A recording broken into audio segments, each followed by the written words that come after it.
All right, welcome to Nebrasketball Brunch Show. It is Friday. It is 11 a.m. Central. It is brunch time. Glad to have you with us. Starting a few minutes late because I'm an idiot and I was sitting in the wrong studio for like 15 minutes wondering if Kaleb was coming. Actually, I was busy doing other stuff, so I didn't even realize what time it was or that I was in the wrong studio, but none of that matters now. Welcome. Glad to have you with us. Let's dig in to the week that was and the weekend that will be with Nebraska basketball. I'm Jack Mitchell from the I-80 Club and KLIN Radio, and that's Kaleb Henry from Husker Max. If you're watching us live on the Husker Max or I-80 Club YouTube pages, especially, we love it if you give us a like and subscribe. It helps us keep doing the show. And if you would ever want to be a part of the live studio audience, that is a part of the I-80 Club Discord. You could do that and support us by going to patreon.com/I-80 Club. That's who we'll be chatting with during the course of the show today. Kaleb, let's jump in immediately because I am really curious where you are going to be at because I have been thinking about this a long time in terms of where I am with my Nebrasketball NCAA tournament confidence meter. And I've intaken by far in the last 7 days more NCAA tournament, where are they sort of content, will they get in content than I have probably for the rest of the season combined. So I feel like I've got more, I've thought about this more than I ever have before. So let's dig into that first, Kaleb. So I'll let you kick it off. And it could change a lot 7 days from now. Because 7 days from now, we'll have played 2 more games. Yeah. We'll have seen those. So there is a lot riding on the last 3 games. I believe I was sitting at an 8 or an 8.5. So I was still pretty high. Where things are, I think I'm going to go to a 7.5. I'm going to go to a 7.5. I don't get you, man. I don't get why you are so high last week, though. So it's probably less this week. It's still your confidence last week. That's shocking to me, but okay. Why? Well, I mean, I think I'm going to be more confident than the average bracketologist, but you're like way above where I'm going to be, I would say. Well, and so much of that is because I still think, and what I've seen from these other from the bracketologists, if Nebraska gets to 19, they're in before Indianapolis. It's becoming a more controversial thing to say, I've noticed this week, even though I don't disagree with you. I'm just telling you. And there are some people that they've got to get to 20, Fantastic. Get to 20. Like win these next 3 games. Sure. But if you're looking at where the bubble is and where Nebraska's wins have been, you're feeling really good at 19 if you get to that before Indianapolis. Now, the way the offense is played, and knowing that you're seeing 2 teams that you've already seen this year, that could be both good or bad for you over the next 3 games. And the other team is playing the best basketball they've played all year. That's where my confidence shrinks a point to a point and a half. Okay. Yeah. All right. I have been bouncing around kind of a range of 1 whole point. I'm lower than you. I am more optimistic. I am on the side. I'm on your side that I think 19 more likely than not gets them in. 19 in the regular season more likely than not gets them in. I would not say that's a guarantee, but I do believe, I think counter to what I've heard from some people, and maybe some people who think they really know what they're doing better than I do, I still think 19, after delving into it quite a bit, still more likely than not gets them in. Now, if it's 19 through the tournament with maybe a crappy win in the tournament, I might feel different about that. Maybe I'll think it's more 50-50. So, I mean, basically, here's the way that I look at it. I think if they end up with a net of 18 wins somehow, as in, when I say net, I mean end of the regular season plus the Big Ten tournament, they're out. If they end up with 19 combined between the two, I think they are more than likely in, unless it would somehow go like they lose to Minnesota, beat Ohio State, beat Iowa, and then beat Minnesota again or something like that in the Big Ten tournament, and then have another loss, more significant loss after that. But I think they're more, and then I think if they're at 20 with any combo of it, I think they're in for sure. So, so that's, or yes, I think I would say they're in for sure if they get to 20 through any combo. And so I guess the only question then is, what's my confidence that they will attain 19 and or 20 and then adjust for how sure I am with each of those. I think I'm at 6. I'm going to say 6. I started the week at 5, 5 or 5.5, but I'm going to end up at 6. And I think I sort of just want to make a point with it too, because I think I disagree with, oddly enough, I think I sort of disagree with some of the people who are being more pessimistic about the selection. Now that'll come back and bite me in the ass if I'm wrong on that for sure. That's kind of what I think about that. And so with that said, let's see what other people think about this. Well, you being at a 6 right now, first, I just want to hit on that. Okay. Because you being at a 6, think about how far you've come from the beginning of the season. You are at a 3.5 to start the season. That's an interesting way to look at it. For the first several weeks, you were at a 3.5, and then you had the Creighton win, and as a matter of fact, the team's only loss, it was through that Creighton week where you grabbed a few wins. It was still before Michigan State, and you jumped up to a 5.5. You didn't go above a 6 until we got past Hawaii. Wow. So for you to be at 6, or I mean, really above 50% at all, is still amazing compared to where you started and how long it took to get to that number of being a 6. Yeah, that's true. If you put it that way. And so that's, if you want to plot yourself down in a spot during the season, I guess that's where I am. After, did you say after Hawaii? I was at a 6. Wow. No, so which we felt pretty good about. After Hawaii, where we were at, after Hawaii, and then there was the Southern win, and you went up to a 6.5. Yeah. And then you had the UCLA win, Iowa loss, and you went up to what looks like a 7.5, and that was your peak. Right. Yeah. And you've been what, as low as, what did you get down to? 4.5 ever? I got down to a 1.5 with that losing streak. God, you're all over the place. Jeez. A lot of more variance. Other than that, I've only been below a 6 for 2 of the shows. Let's see a couple things. Royals girl says, not to be over dramatic, but it truly does seem like tomorrow's game is do or die for the season and NCAA tournament hopes, at least for me. So I disagree and I agree. Like, first of all, it'd be very bad if they lost it. I still think no matter how you get to the 19, you probably are at around a 50-50 shot, even if you lose to Minnesota still. But that said, if you lose to Minnesota, you don't feel too good about picking up the next. You don't feel like good about going on the road and getting Ohio State. So, but like DZ says, a loss and he thinks you need to run to at least the semis in the conference tourney. Even then, I wouldn't still be confident. I would definitely disagree with that.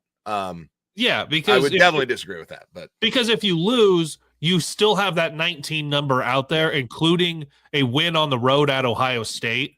Like those are the things that if you win the next 3 games, I'll tell you what, I will tell you this. If you win those 2 and plus the first one in Indianapolis, I think you're still in. Yes. Almost, I don't know for sure, but definitely more than likely in. I would say, here's what I'll say. You lose tomorrow, beautiful stripe out game at Pinnacle Bank Arena, but you win at Ohio State, you win at home on senior day against Iowa, and lose on the first day in Indianapolis, I'll still say Nebraska's in.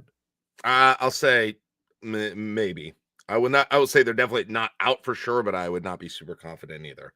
But nonetheless, that's the thing about tomorrow is that this is a super unlikely scenario we're talking about here. So yes, but you start out, tomorrow does weigh a lot because you have to do so much after in a short amount of time. That's why if you lose. That's where I agree with Royals girl on this, where it's just, yes, you've got to go on a run and you've got to turn things around completely, starting with a road game at Ohio State, which will be different. The momentum is going to be the problem. then. Yeah, your the margin momentum is a error, bigger problem than the committee at that point, I would say. yeah, and like your margin of error goes down so much. Yeah. Like it shrinks drastically with a loss to Minnesota, even if they're playing as well as they've played. And Nebraska's offense is on vacation, wherever that's at. Yep, I agree with that. So should we look at kind of maybe what some other people are saying in terms of likelihood? And I don't know what if anybody has a thing that they look at that we don't include, go ahead and put it in the chat here and let us know what that is, because I kind of go to a few of the same ones. I really like the ones that go to a straight percentage because it sort of mirrors what we do with the confidence meter. And so, like, if you go to Bart Torvik, he's one of the ones that does that, and you don't feel too good looking at his now, because Nebraska's plummeted a bit, and this is, again, his predictive metrics are what inform this, and Nebraska's fallen down in that as well. So he still has Nebraska in the field currently, but his likelihood of getting a bid is now at 46%. Oh, below you. Yep, 46%. So that's, for whatever it's worth, 46%, right under 50. So I think that's interesting. Then if you go to team rankings, which is another one that does a straight up percentage. So they've still got Nebraska at 76% at team rankings. They've got them currently as the first 11 seed. I should have mentioned what Torvik has Nebraska in their rankatology. They've got Nebraska as the 5th 11 seed, which you can have because it would be a play-in situation. That would be heading to Dayton. Any other ones here? For what it's worth, a hometown one, the nebrasketball.info. This is kind of disappointing to me. That's dropped down to 45, 44. And the status on it says going to have to run up the score on Mini and Iowa and keep it within 4 or 5 at Ohio State. I disagree with that. Again, maybe I'm wrong, but I would disagree with that assessment. How do we get our confidence rankings added to all these big sites? Yeah, I don't know. How do we get that? That'd be nice. Let's see. In terms of, and then some of the projections, the Lunardi has us an 11th seed. I don't know. I don't have it up right now. I just have the seed number, so I don't know if he's got Nebraska in a play-in game there. No, he's got Nebraska as a last four bye. Last four bye still. Okay. And it would be an 11 seed playing Kansas in Denver. Let's go. And that pod, I wouldn't Texas hate that. A&M. I wouldn't. Wow. I wouldn't hate the Kansas thing in Denver. I mean, not that I'm saying Nebraska's going to beat Kansas, but I might try to get to that. Then you got like Jerry Palm has Nebraska still as a 10 seed, still out of Dayton. Haslametrics has Nebraska as an 11 seed. And then just some of the rankings: Ken Palm 47, Torvik 54, Net 54, KPI 38, ESPN BPI, which isn't really worth anything, but that's 52. If you're wondering about that one. So RPI, which they don't really look at anymore, is 45 right now. So that gives you an idea of where they are. The one thing that does concern me a little bit, and I know Josh and I talked about this a bit on our show on Wednesday, is just that I don't know how everybody says the net ranking. Well, they use it as a sorting mechanism, not a ranking, which I don't get what that means. I mean, I understand it's inherently a ranking. You're sorting by rank when you do that. Are rankings not just a sort of how good a team is? That's acting like the number in front of them is irrelevant to how it's used to sort. So if somebody could explain that to me, I would appreciate it. I still haven't explained to me in a way that I understand. I believe the ranking does matter. And Nebraska is as weak in the net rankings as they are really in almost any ranking overall right now, being into the 50s. And you list Nebraska alongside the bubble teams, and Nebraska's about as weak as any of them in the net rankings right now. Yeah. So that does concern me a little bit, and maybe makes me check myself on that. To give you an example of that, Nebraska is at 54. Kaleb, you know who number 55 is? Northwestern. Right? There is not a legit bubble team below Nebraska in the rankings. Okay. Indiana is. Indiana is probably an at-large legit bubble team. Drake might be, but I don't know that they are. They are the dead bottom last, really, NET bubble team in terms of at-large bids. That to me is a little concerning because I just don't know. I can't say I truly know what the impact of that is, but it could be bad. So that's one of the things as well. The other thing I did this week, Kaleb, is I did my own thing. And I really didn't necessarily do this to, be a guide for anyone. I did it for my own understanding. Mitchell bracketology? Yeah, my own bracketology, which I really do, like I said, for my own understanding of how it works and who to cheer for and who to against and how close it actually is. So what I did is I put in all the teams that I think are locks. I counted the automatic bids. I know there's some conditional things that go with this because there may be a bid. There may be a conference that's on the line between an automatic or a one team bid, might be a 2-team bid. So I made some adjustments for that. As it stands right now, I believe that there are 9 teams. There are 9 spots, I should say. 9 spots that 19 teams are fighting for. And among those teams, and I've got to update the list on this, so I'll try and take them out while I'm reading it.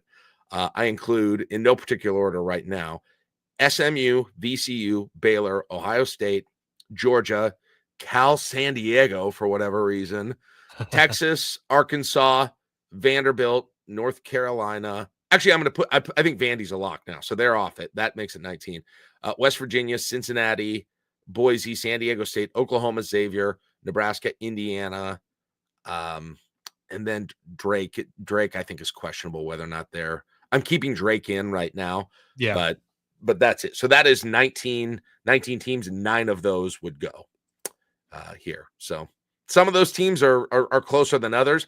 But the highest ranked net team in that group, if you look at it right now, is like you've got VCU is at 29. They're the highest. Baylor at 31. Ohio State at 34. UC San Diego 35. Texas, Arkansas 39, 40. Right. You go on down. Boise 43. North Carolina 45. West Virginia 46. Keep going down. San Diego State 49.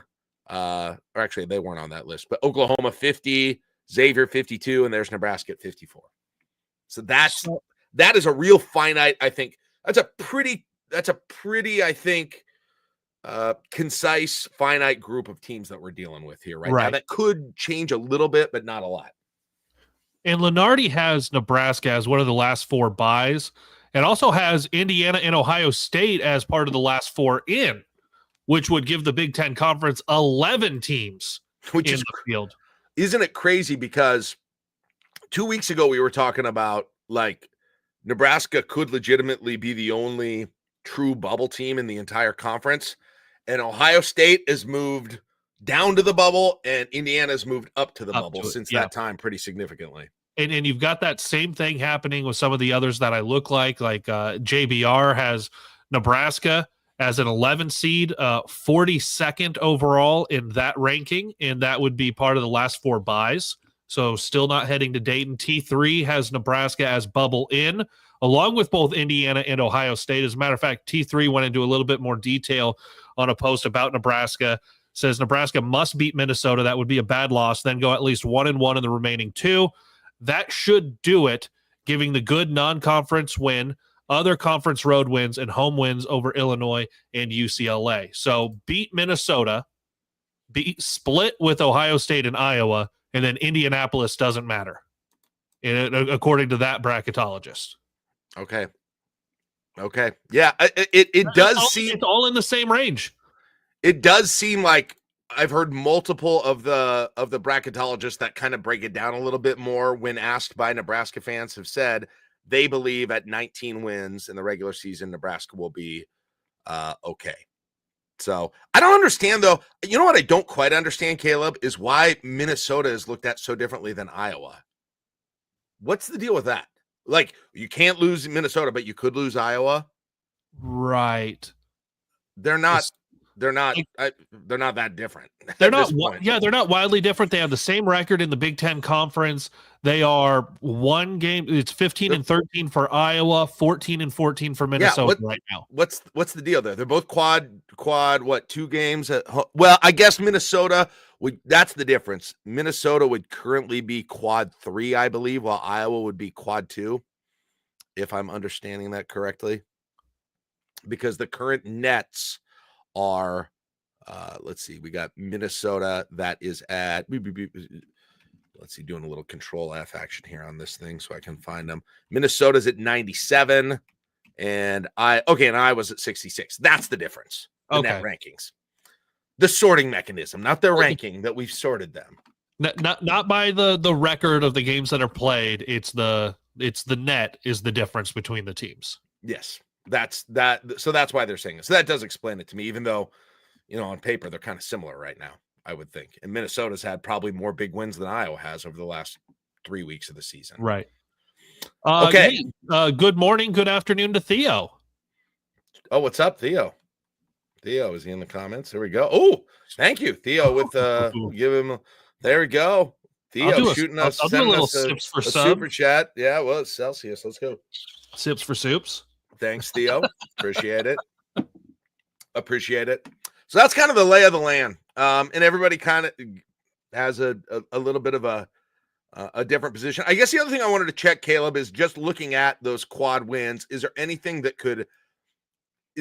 kind of on the line that could help Nebraska's quad numbers, significant quad numbers better? Meaning, could anyone go up? Now, I also always have to remind myself of at home, it's top 25. Is that right?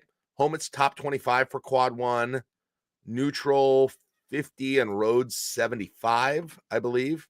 Do I have that right? I need to. Home 1 through 30, neutral 1 through 50, away 1 through 75 is quad. So I was almost right. So just looking at this, so you got Indiana at 57 now, so that's going to stay a quad. Should stay at a quad 2. They're win at home there. The Oregon State neutral game. Oregon State's down to 80 now, so they're not going to get high enough to be a quad 1. They'd have to be in the top 50. I put all the quad splits into the I-80 Discord. Okay, there you go. Trying to look if anybody else is on the verge of moving up. I mean, I guess Ohio State's 34 right now, Kaleb, meaning that if they got in the top, if they moved up 5 spots, that'd be another quad 1 win now at home against Ohio State. What in the world, net rankings? So weird. So weird. And then in terms of like potentially losing any quad 1 wins, Illinois is at 21. So hopefully that one is safe. UCLA is at 25. So, think that's probably safe. Wait. So on Ohio State. Yeah. Could losing at Ohio State help Nebraska? It could give them another quad 1 win and a quad 1 loss at the same time. Yeah. They could go 1-1 in quad 1 games in that game, oddly enough. Yeah. Would you rather be 1-1 in quad 1 or 1 quad 1 win, 1 quad 2 win? Or I guess you said it right. You said it right. Yeah. No, 2-0 in quad 1. Well, no, you're right. You said it right the first time. I'm confusing myself now, man. So those are the ones that could possibly change. Northwestern, they're 55. Like I said, they're really high, so that'll stay a quad 1. Weirdly enough, a quad 1 win. Oregon's 32. That was an away game, so they got tons of room on that one. Nothing to worry about there as well. And Creighton's 38, so not anything to worry about there with that one either as well. So it doesn't look like you're probably in danger of losing any. Nebraska does stand 5-9 in quad 1, 4-2 in quad 2 right now, 2-0 in quad 3, 6-0 in quad 4. And you still do go to the net rankings, and Nebraska's quad 1 wins do not look as impressive as they did a couple of weeks ago, Kaleb. Remember when we look at that column and we'd be like, whoa, they are way above. Still, they're better than the most of the teams in the top 20 spots ahead of them, to be honest, in terms of quad 1 wins. If the NCAA committee is heavy on quad 1 wins, and especially if they can get that Ohio State win on the road and add another one there, you're going to be at 6. And there is no one outside of Memphis that is on the bubble that has 6 quad 1 wins. Isn't that crazy? There's no one on the bubble that has 6 quad 1 wins right now. And of course they might by the time Nebraska plays plays. But Nebraska's got the same amount of quad one win. Nebraska's got one more quad one win than UConn right now. Nebraska's got the same amount of quad one wins as Creighton right now. And maybe you look more at percentage than total wins, which is part of it. But if you do it that way, Nebraska still measures up pretty favorably to almost everyone they're being compared to. Like West Virginia has one of the better resumes of the bubble teams, but they're 5-8 in quad one, almost the same as Nebraska right now. And you look at where like Ohio State is. Obviously, they're hosting Nebraska on Tuesday, but then they close out the regular season at Indiana. They've only got 2 games left. That's going to be an elimination game. Ohio State, Indiana. That's a heck of a matchup for the last game of the year, because they might both that's probably an elimination game, Kaleb, between those two. Well, and looking at where things are in the Big Ten Conference, you're bunched up on still, like, Nebraska's not in the Big Ten tournament yet. Yeah, like they could go 0-3 and not make it. That's crazy. That part is still to be played out. Ohio State, I don't think, is technically still in. They would be really tight on that line. In Indiana, like both of them have 8 wins in the Big Ten, one more than Nebraska. Yeah. Let's get to the and then speaking of the Big Ten tournament, I want to do the tournament simulator, or I guess projector. Oh yeah. And what I want to do is look at the scenario where this scenario that is the most on the bubble scenario, and that's where you would get 2 wins, 2 out of the next 3 wins. And I think the most likely way that happens is the 2 at home. Probably. It certainly could go another way, but let's just, for the purposes of argument, do that. Let's leave all the other games chalk and get an update today on what that would mean. That would put Nebraska at 9-11 in the conference. That would give Nebraska the 10th spot. Okay. They would play Minnesota again. We're chalk to hold for the other games in the 10-15 game on Wednesday. The winner of that would face Oregon, which isn't terrible. And then the winner of that would face Wisconsin. So, you don't want to play. You don't really want to play on the first day, on the Wednesday. But if you have to do it, that's kind of the draw you would like, I think. Right? That's about as good a draw as you could, as compared to going, like, you could also go Michigan, Maryland, or you could go UCLA, Purdue, right? Or you could go Illinois, Michigan State with those 2 games. So, well, in the way things are so bunched up, you have USC is right now. We'll just say where they are, because there's a bunch of them at 6-11. USC is technically out at 6-11, and then you can go all the way up because they've got 3 games left. Oregon is at 9-8. That's 3 games. And Oregon is sitting at 1, 2, 3, 4, 5, 6, 7, 8. So between 8th in the Big Ten and 16th in the Big Ten is 3 games. And that's all fighting to be in the tournament, but then where your seating is going to be over the first couple of days. It's bonkers. Yep. It's going to be crazy. But I think we can say pretty confidently, Kaleb, that Nebraska, if the Big Ten tournament matters for Nebraska, and that's a scenario where they're going 2-1 or worse, they're going to be playing on that first Wednesday. I don't know if I can cook up a scenario that gets them into the first day if they go 2-1, or into the second day if they go 2-1. The only way, when I mess around with it, that I've seen so far that they get a first round bye is if they go 3-0. And if that happens, that gets them to the 9 seed instead of the 10 seed. And they would go up against Illinois on Thursday with a winner taking on Michigan State, and they would avoid the Wednesday game. But by that point, you think Nebraska's probably looking pretty good if they finish with 20 wins in the regular season. So I guess my point is, hey, shout out. Look at there. Another one. Selection show stream, all party rage together. Yeah. I don't know if we're going to do that.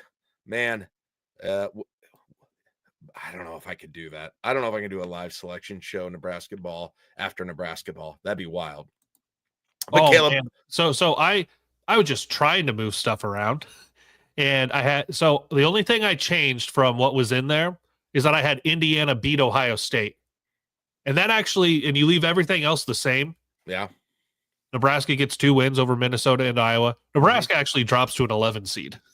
Oh, really? That they don't, because Indiana would jump Ohio State for the 9. Ohio State would drop to the 10, and that would push Nebraska to the 11. And who do they face in that scenario? USC. Oh, winner gets UCLA. Winner from there gets Purdue. And then you are on the same side as 2 seed Wisconsin, 7 seed Oregon. Okay. The overall point, though, again, is that if Nebraska cares about Indianapolis to get into the NCAA tournament, they are going to be playing on Wednesday. And I guess my question is, how much value will a Wednesday win have? Because it will be against Northwestern, USC, Minnesota, I suppose Iowa is possible. The other point about this is that in all of the scenarios that I've looked at, and again, I haven't been completely exhaustive, so someone might be able to find an exception. But Kaleb, and everyone that I played around with, Iowa is in the Big Ten tournament if they beat Nebraska. Iowa is out of the Big Ten tournament if they lose to Nebraska. Oh, it all comes down to Nebraska. Yes. Okay. So that will likely be the case. Again, you could probably tinker with some results and that might change. I'm sure you could. But if you go chalk, most of the time, every time that I've looked at it, that's the difference between Iowa being in or out of the Big Ten tournament. So wow. That adds another layer of, because Iowa's games are, they've got Northwestern at home. They're at Northwestern. And I think the thought is they're going to lose that one. Oh, I can get them in. Is that one already over? Nebraska. You can? Okay. You have them beating Northwestern? Yeah, beat Northwestern, lose to Nebraska, but Nebraska loses to Minnesota. Okay. And then their other game. They're even in regardless of Nebraska, Minnesota. Their other game is hosting Michigan State. So that'll be a tough one for Iowa, even though it's at home. Because they're just kind of, and that's tonight team. is the Iowa Northwestern game. What do we want in that? So if Iowa beats Northwestern, everything projects out that they will be in the Big Ten tournament. So you actually, weirdly, I think you want Iowa to win that game then. And it makes the Iowa, I don't know if it could drop the Northwestern game in terms of quad value. We were just looking at that. Let me see.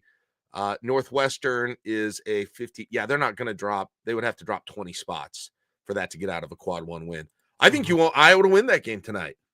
So get your Hawkeye gear out once again, because you want the Hawkeyes to win on Friday night, Big Ten basketball. I do like how the Big Ten puts a game on. That is one thing I like about what the Big Ten has done TV. There's plenty of things I don't like, but I do like that they get you a Friday night game almost every week. Yeah. That's very nice.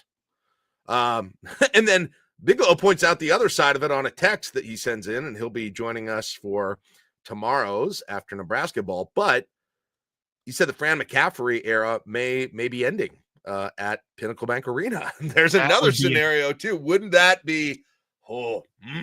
That would be incredible. A loss tonight to Northwestern, and then a loss at Pinnacle Bank Arena, and the Fran McCaffrey era is over. Nebraska basketball in the Fred Hoiberg era, whether the season was good or bad, has an odd tendency to tear out hearts in the last regular season game of the year, even back to the end of the Miles era too. Yeah. Even in their wasted seasons. Here's a question we haven't brought up over the next 3 games. We won't be in February anymore. So we don't know exactly what uniform combination they will be wearing for the next 3 games, because they wore the Black History Month Reds all month. Actually, they didn't. They didn't wear them in the loss to Penn State. Oh, they didn't wear them at Penn State? They didn't wear them at Penn State, and I was pissed. I believe the Michigan game is the only one they lost in, right? Where they were wearing them. I think.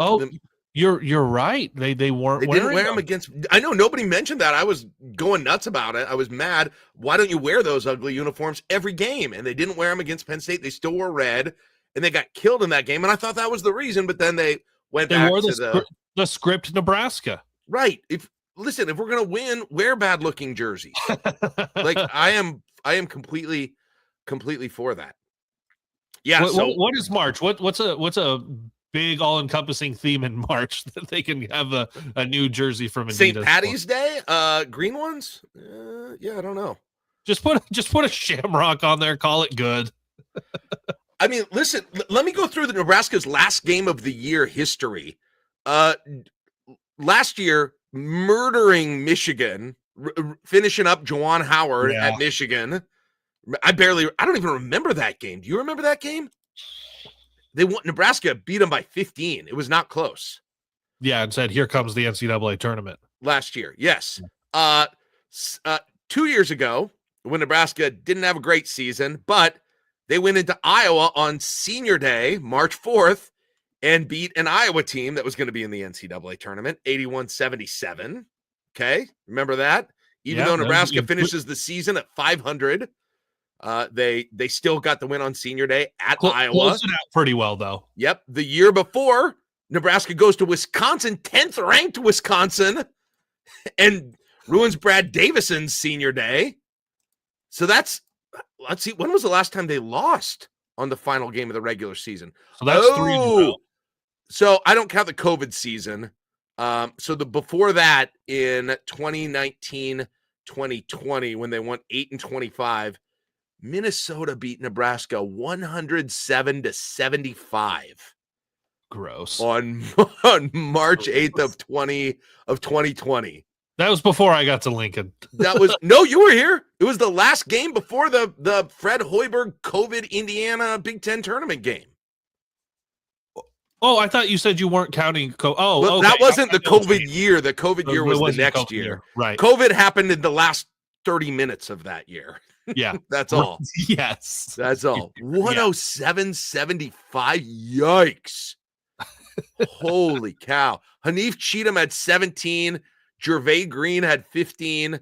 Thor had 14. And Kevin Cross had 10. You had 4 guys in double figures, but apparently nobody played any defense whatsoever on that Minnesota team. So that was the last time that Nebraska lost on the last game of the year. And then the year before that would be, the Thor block against Iowa in overtime. The God of Thunder. That's one of my all-time favorite games. What an amazing game. And then the year before that was Senior Day, Tim Miles, second to last year against Penn State.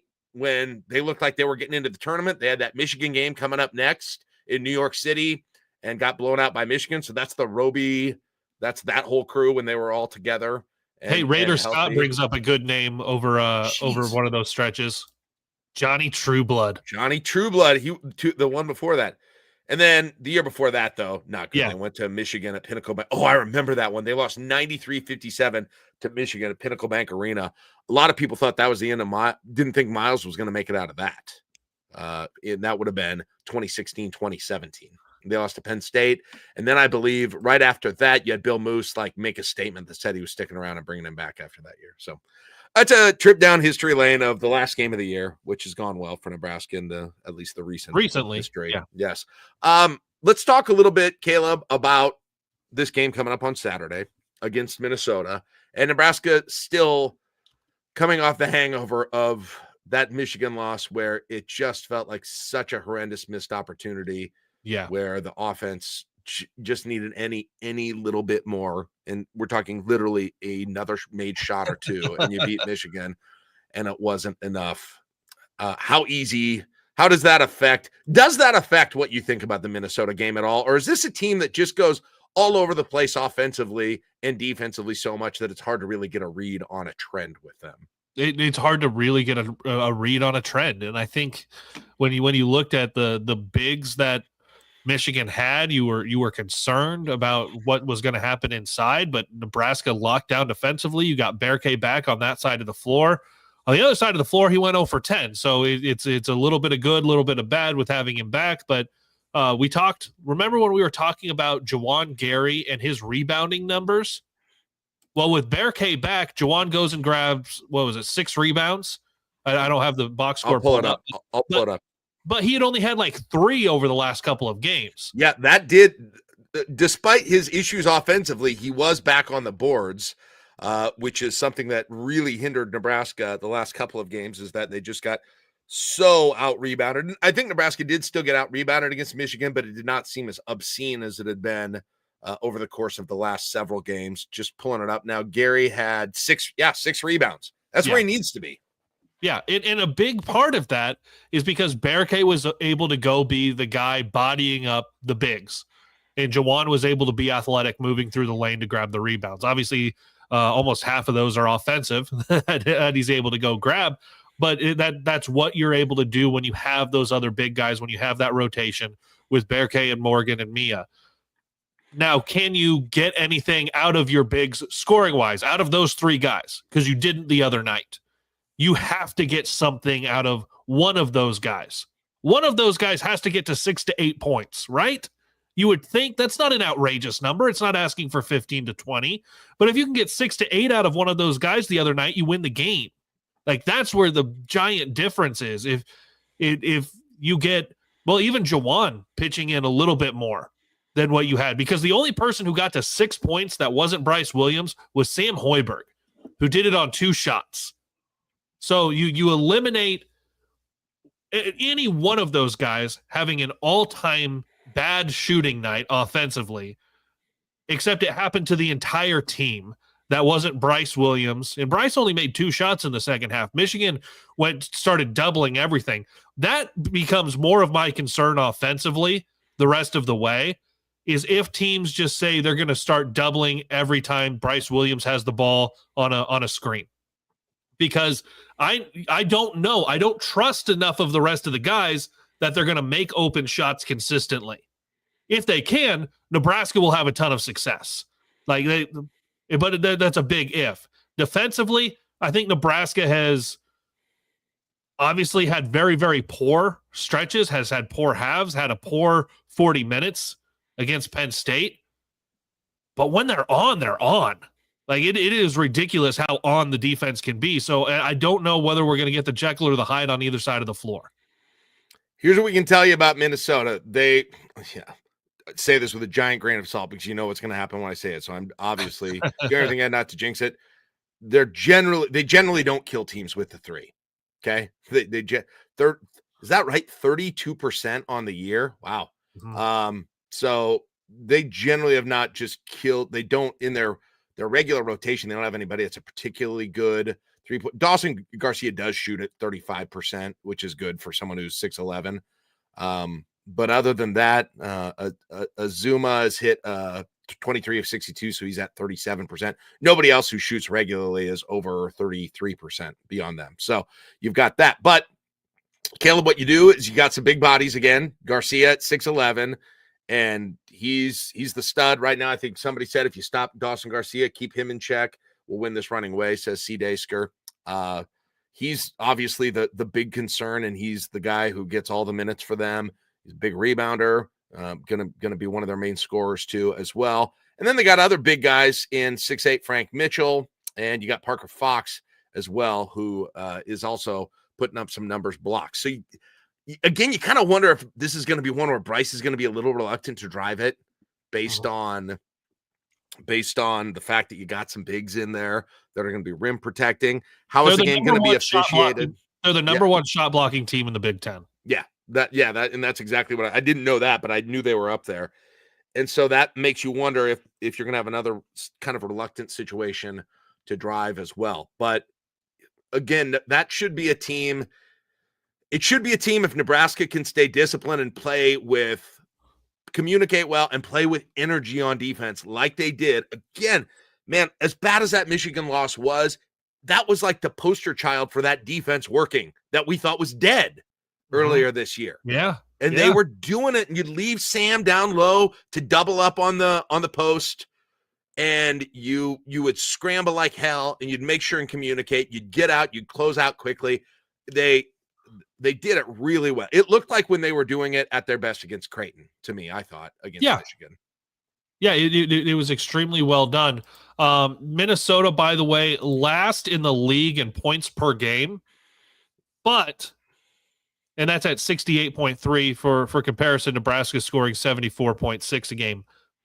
But Minnesota's difference is only 1.1 because they're holding teams to 69.5, which is fifth best in the league for where they are defensively. So if you want to see a game potentially get really ugly, that's what Saturday is. Yeah. And they're not going to turn you over a lot either, even though they're good defensively, Kaleb. Right. So you look at that team, yeah. If you hold Dawson Garcia in check, that's pretty much your ball game. But you have to make shots on the other end, and that's regardless of opponent. Yep. But if Nebraska's not hitting shots, man, Minnesota wants it to be ugly. They want it to be tight at the end, and Nebraska fans would very much like it not to be. Yeah. Yep. I agree. Here's why Minnesota's scary, because this is a crazy stat. So they're 15-16 overall. They have won 4 of their last 5 road games, Kaleb. Yeah, they've been good on the road. They have beaten in their last 5 road games. They have beaten in reverse chronological order UCLA, USC, Penn State, and they beat Penn State by 8, which Nebraska couldn't do. They did have a loss to Michigan State, a big loss to Michigan State. But then they beat Iowa also, 72-67. So again, when I'm talking about whether not Minnesota or Iowa is Minnesota may be the worst loss, it may be the tougher game, though, in a lot of ways. And Minnesota's lost 4 in a row at home. Like, what are you getting out of that team? It's bizarre. It's bizarre. They have played better on the road down the stretch, for sure. Yeah, like they beat Penn State on the road, and then they just lost to them the other night by 9 at home. Northwestern beat them by 12 at home. Yeah. So that's the other side of the whole thing. I don't know how to feel, because it's a ridiculously good for a team that mediocre, ridiculously good road stretch they've had, but they've also lost to bottom of the conference teams at home as well. So I don't know what to make of all of that. But Pinnacle Bank Arena needs to be fired up. They can't get down if things don't go well at some point, or if the shots aren't falling. You can't get frustrated. And I'm not worried that they will. That's typically not what this crowd does. But they gotta give any kind of juice they can, if possible, early, especially to the defense. Yeah, for sure. So that'll be, and it's finally a Saturday game. It's a 1:00 game. The weather should be pretty nice here in town. No reason not to get out and get out to that one. And you get a win, and that would be, then you can really say, okay, man, if we can get this Ohio State game, all of a sudden that Ohio State game kind of feels again like the Michigan game did, where if you win it, while you're not certainly guaranteed in, you can put yourself in a position where you're on the good side of things, and you would kind of have to let things fall apart to get out of the tournament. But you gotta win those 2 to make that happen. Yeah, it starts with win tomorrow. You have to, because otherwise then you got to really take care of business the next week with Ohio State and Iowa. Win tomorrow, and you have the ability to split. Lose tomorrow, I think you have to win both of those. Yeah. But you win that, and then you are headed to Columbus, and you're saying, win this to lock. Yeah. Win that to lock. Take care of that, and then you're looking at Iowa saying you're playing for seeding in both the Big Ten tournament and the NCAA tournament. That's a lot easier said than done, but for Nebraska, you have to take care of business. And I hope with the stripe out, I hope with it being an afternoon game, Nebraska fans are juiced early, and I hope Nebraska feeds off of that in a way that the offense shows up early. Because if the offense shows up early, Nebraska is going to be in the game, regardless of really how the defense is going. Because what you've seen is if Nebraska's offense is there and the defense isn't necessarily, the defense shows up at some point in the game. But if the offense isn't there, it really hasn't mattered if the defense is there or not. The offense doesn't tend to show up unless Nebraska is somehow getting some wild thing happening, like at Northwestern. Because the offense was there in Seattle. Like, you think back to that one. The defense was getting shredded because Washington was hitting everything. But the offense was there the whole game. That's true. You're right. Yeah, I agree. Man, it's Kaleb, this team, as we wrap this up, we're through the season. I don't even know. like when I asked you again, is there anything you can make of a trend? And you're like, you can't read anything on trends in this team, which you can't. Not that they haven't gone on streaks, but I think the only thing you know about this team is that Bryce Williams is going to score like 23.5 points exactly, which I know isn't possible. Other than that, I don't know anything. That is the only thing I know. And the variance for every other player, both offensively and defensively is so wide up and down in terms of how they'll be able to contribute on both ends of the floor. And if you've got several players that are hitting closer to the top end of their potential, you start to look really good. But on the other hand, on the offensive side, we saw when everyone else is hitting on the bottom end of their offensive potential as well. But I'm not confident that the defense is going to keep what they had going against Michigan, but I'm also not sold that the offense is going to stay looking terrible either. There's nothing that is consistent about this team, and I think it's a flawed team the way that it's built. It just is, and because you didn't hit on the transfers that you wanted to, as many of them as you wanted to, and you're still depending on hitting hard on Bryce and Juwan.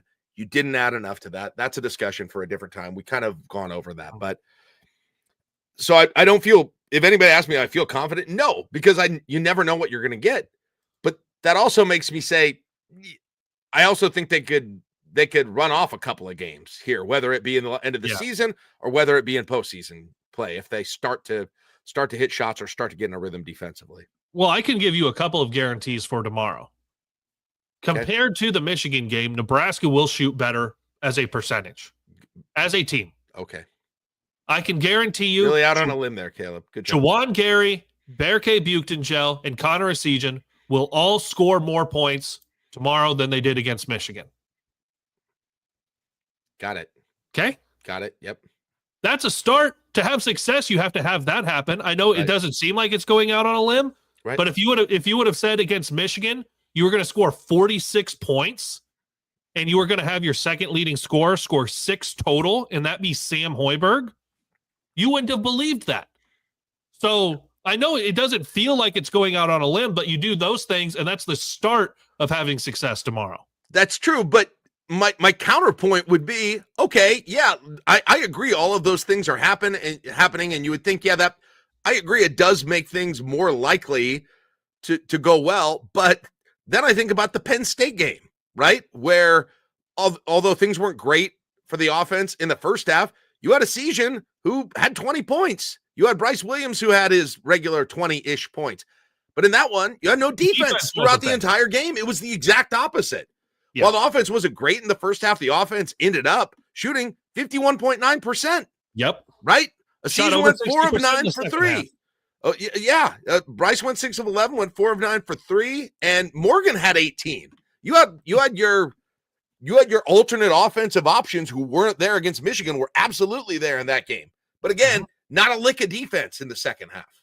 Yeah. It's so maddening. You play Penn State, the roles are complete reverse. Then you get Michigan in, who is ostensibly a much better offensive team than Penn State. And then all of a sudden you turn into the 85 Bears. I don't know. I don't know, man. That's the hard thing with this team. It's the joy and the frustration with this team. Like, I know it's a hard thing not knowing going in, but the highs can be so high when the team is like on the Illinois, Oregon games, those types of things, Creighton.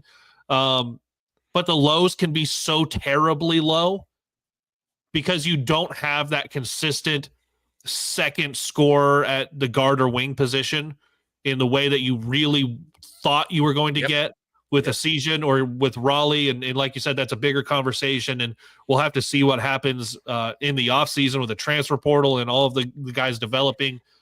But for this team, we'll have 2 games over this next week before we get to the next Nebrasketball brunch. You've got the game coming up on Saturday, 1:00. So we'll be, about 3:30 with After Nebrasketball. And then you've got at Ohio State on Tuesday, 8:00. So about 10:30 with our After Nebrasketball before we come back around for another brunch show in a week. To put it in more stark terms, in the last month, we have seen this team play bad enough for them to finish out the season 0-4 and I guess go to the NIT. Mm-hmm. In the last month, we've also seen this team good enough to finish out the next 6 games 5-1 and end up a 7 seed in the tournament. Yeah.